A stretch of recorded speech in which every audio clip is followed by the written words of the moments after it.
सोचिए जरा, आप एक सुबह उठते हैं और एक खबर आती है कि अब दुनिया में कोई नया नोट नहीं छपेगा।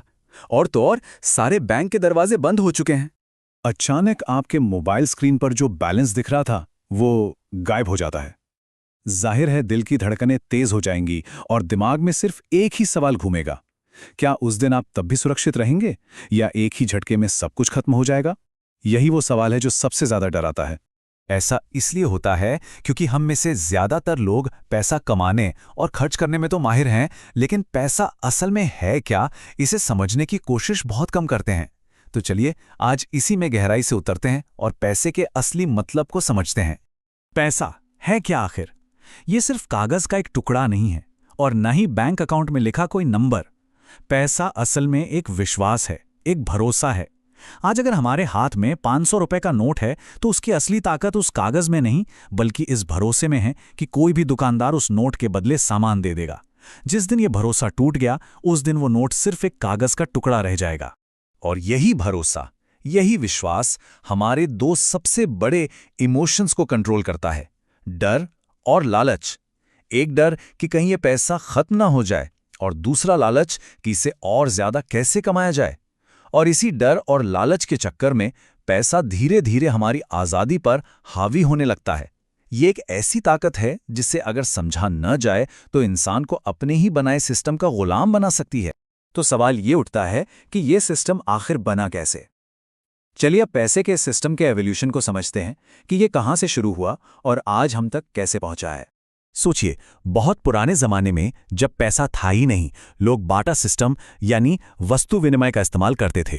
जैसे एक किसान अनाज के बदले दर्जी से कपड़े ले लेता था। लेकिन इसमें एक बहुत बड़ी दिक्कत थी।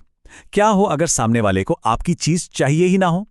इसी कंफ्यूजन को दूर करने के लिए एक ऐसे मीडियम का जन्म हुआ जिसे हर कोई माने। पहले सोने चांदी के सिक्के आए, फिर सरकारी भरोसे पर चलने वाले कागज के नोट, और आज तो बस स्क्रीन पर दिखने वाले डिजिटल नंबर्स ही काफी हैं। जब बैंक नहीं थे तो लोग अपनी मेहनत की कमाई कहाँ रखते थे? जमीन में गाड़ देते थे। लेकिन ये सेफ नहीं था। चोरी का डर हमेशा बना रहता था। इसी डर ने भरोसे को जन्म दिया। लोगों ने अपना सोना चांदी सुनारों के पास रखना शुरू कर दिया और सुनार बदले में एक रसीद देते थे। धीरे धीरे यही रसीदें और यही भरोसा मॉडर्न बैंकिंग की नींव बन गया, जो आज पूरी ग्लोबल इकोनॉमी की रीढ़ है। तो अब जब पूरा सिस्टम बदल चुका है तो जाहिर है खेल के नियम भी बदल गए हैं। आज के इस फाइनेंशियल दुनिया में अगर टिके रहना है तो इन नए नियमों को समझना बहुत बहुत जरूरी है। हम सब ने अपने घर में ये सुना होगा दादी नानी से कि हमारे जमाने में तो 5 रुपए में सब आ जाता था। जब वो ये कहती हैं तो वो सिर्फ अपनी यादें नहीं सुना रही, बल्कि वो असल में महंगाई की, इन्फ्लेशन की सबसे आसान परिभाषा दे रही होती हैं। मतलब ये कि समय के साथ पैसे की खरीदने की ताकत कम होती जाती है। देखिए, किसी भी इकोनॉमी को ना एक बहुत ही नाजुक बैलेंस बनाकर चलना पड़ता है। एक तरफ है महंगाई, मतलब पैसे की ताकत का कम होना।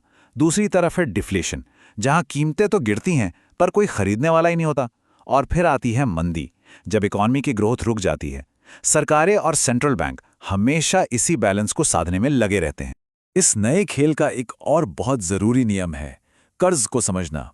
कर्ज अपने आप में ना अच्छा होता है ना बुरा, ये एक औजार की तरह है। अच्छा कर्ज वो है जो भविष्य में आपकी वैल्यू बढ़ाए, जैसे एजुकेशन लोन या बिजनेस के लिए लिया गया लोन। और बुरा कर्ज वो है जो सिर्फ दिखावे या कुछ पल की खुशी के लिए लिया जाए, जैसे ईएमआई पर महंगे महंगे गैजेट्स लेना। तो फिर पैसे को अपना दोस्त कैसे बनाएं? इसका एक बहुत ही सिंपल सीधा साधा नियम है 50-30-20 रूल। अपनी इनकम का 50% अपनी ज़रूरतों पर खर्च करें, 30% अपनी इच्छाओं पर, और सबसे ज़रूरी 20% भविष्य के लिए बचाएं या इन्वेस्ट करें। ये पैसे को मैनेज करने का सबसे असरदार तरीका है। लेकिन इन सारे नियमों और फॉर्मूलों से भी बढ़कर जो एक चीज है वो है हमारी सोच। फाइनेंशियल सक्सेस और स्ट्रगल के बीच का जो सबसे बड़ा अंतर है ना, वो हमारी सोच में ही छिपा है। देखिए, दो तरह की सोच होती है। एक सोच तब शुरू होती है जब पैसा हाथ में आते ही ये सवाल उठता है, इसे कहां कहां खर्च करूं? ईएमआई, सेल, दिखावा। इसके ठीक उलट एक अमीर सोच वाला इंसान ये सोचता है, इस पैसे को कैसे काम पर लगाऊं ताकि ये और पैसा बनाए। असली फर्क जेब में नहीं, सोच में होता है।